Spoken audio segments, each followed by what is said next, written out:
Before the world knew him as Tom Cruise, before the red carpets, the deafening applause, and the gravity-defying stunts, he was simply Thomas Cruise Mapother IV, a restless boy with a crooked smile and a fire in his chest he didn't yet understand. He was born on July 3, 1962, in Syracuse, New York, into a life that was anything but stable. His family moved constantly, more than a dozen schools before he turned 14. Each move meant new classrooms, new bullies, new teachers who didn't know him long enough to see past his struggles. He had dyslexia, though at the time it was misunderstood and often mistaken for laziness or lack of intelligence. Reading was slow. Writing was painful. Words didn't behave the way they seemed to for everyone else. And at home, things weren't easier. His father was strict and intimidating, a presence that cast long shadows over Tom's childhood. Years later, Cruise would describe him as a man who ruled by fear. His mother, by contrast, was warm, hopeful, and encouraging, one of the first people to tell him that his life could be bigger than his circumstances. As a teenager, Tom briefly considered becoming a priest. He attended a Franciscan seminary, seeking structure, meaning, maybe even escape. But fate had other plans.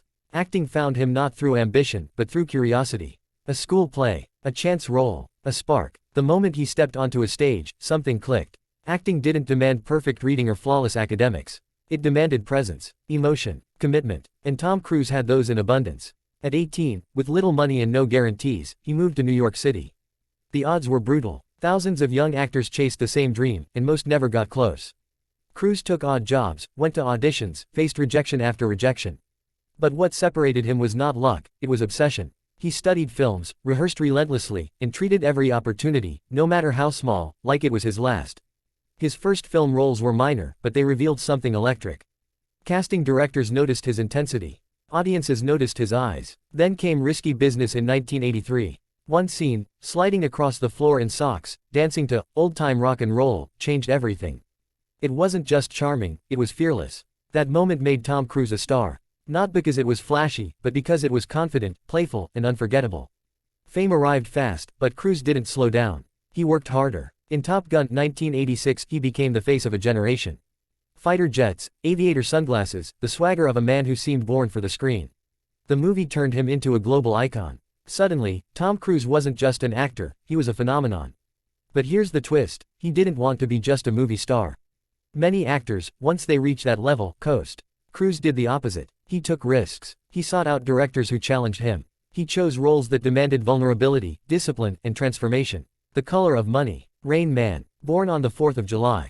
In Born on the 4th of July, Cruise shed the charm and exposed raw pain. He played a paralyzed Vietnam veteran with fury, grief, and moral conflict. The performance shocked critics who had dismissed him as just a pretty face. He earned his first Academy Award nomination, and respect. From that point on, Cruise became something rare, a blockbuster star who also chased artistic credibility. Behind the scenes, his work ethic became legendary. He ran miles every day. He trained obsessively. He learned accents, skills, physical disciplines. If a role required flying a jet, racing a car, or mastering combat, he didn't fake it, he trained until he could do it for real. That obsession would eventually redefine action cinema. In 1996, Cruise took control of his destiny. He produced and starred in Mission Impossible. At the time, it was a gamble. If it failed, it would be his failure. If it succeeded, it would prove he wasn't just a star, he was a force. The film exploded at the box office. What began as a spy thriller turned into one of the most successful franchises in film history. But the real story wasn't the box office numbers.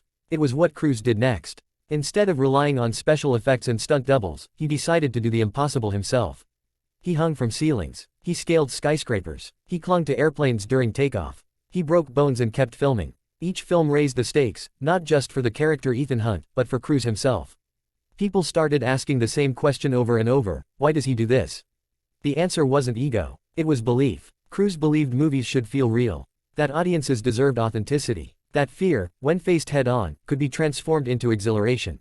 Off-screen, his life was often scrutinized and criticized. His relationships, his beliefs, his intensity, all became tabloid fuel. Some admired his conviction, others mocked it. But Cruise never disengaged. He never retreated. He kept working. That resilience became part of his legend. As Hollywood evolved, many stars from his era faded. Cruise adapted. He learned from younger filmmakers.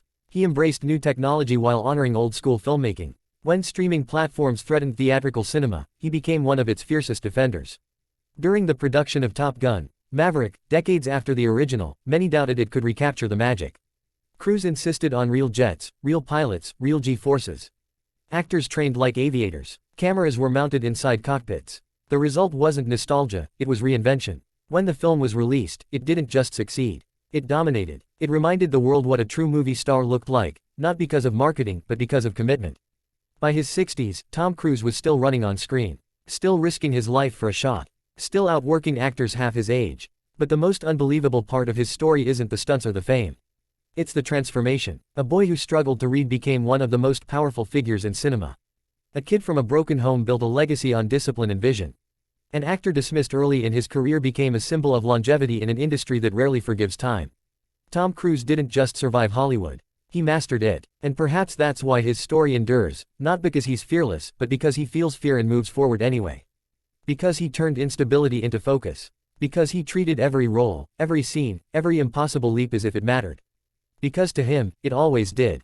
And somewhere, maybe, that dyslexic kid still exists, proving to the world, one impossible mission at a time, that limits are meant to be challenged, not accepted.